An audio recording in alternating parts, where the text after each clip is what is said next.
How are y'all doing today? This is Jeremy Godenover giving you your daily sales tips to help you become a better salesperson, and with your comments and feedback, help me become a better salesperson.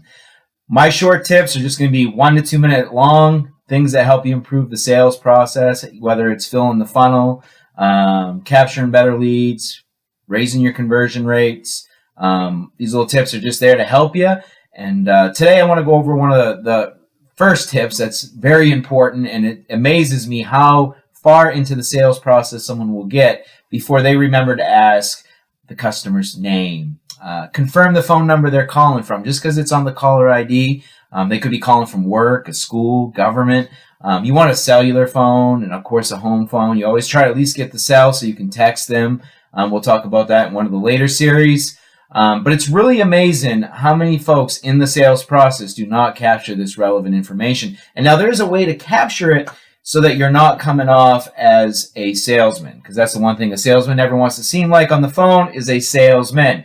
When you're capturing this information, you kind of want to do a give and take with the customer. So, of course, the name, it tends to be pretty easy. Might get a little resistance on, if you ask them for the last name, they might be like, oh, it's just Jim, or it's just Bob, or it's just Marie.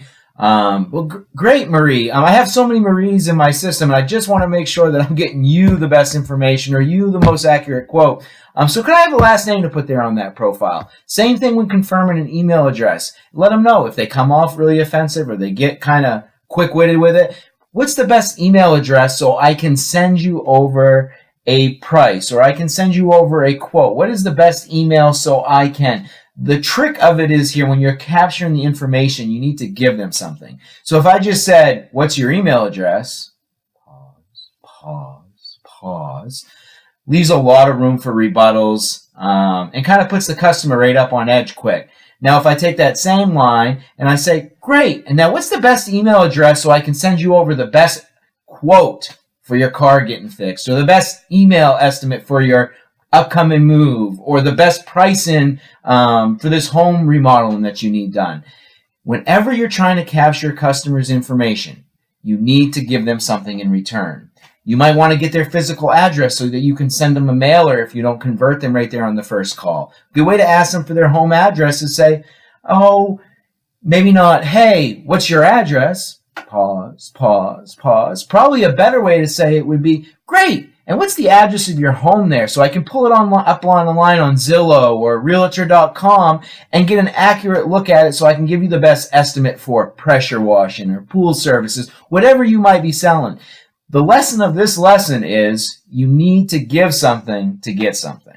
And it doesn't have to be a physical thing. You don't have to give them, I'm going to give you a 10% discount if you give me your email address. It doesn't have to be, I'm going to give you $25 off if you give me your cell phone number.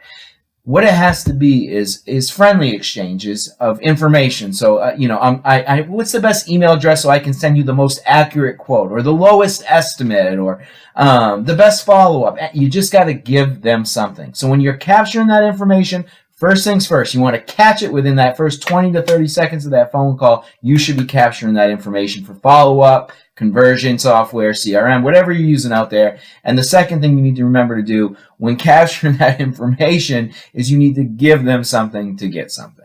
Well, that's all for lesson number 1, and I look forward to seeing you again this week. Thank you.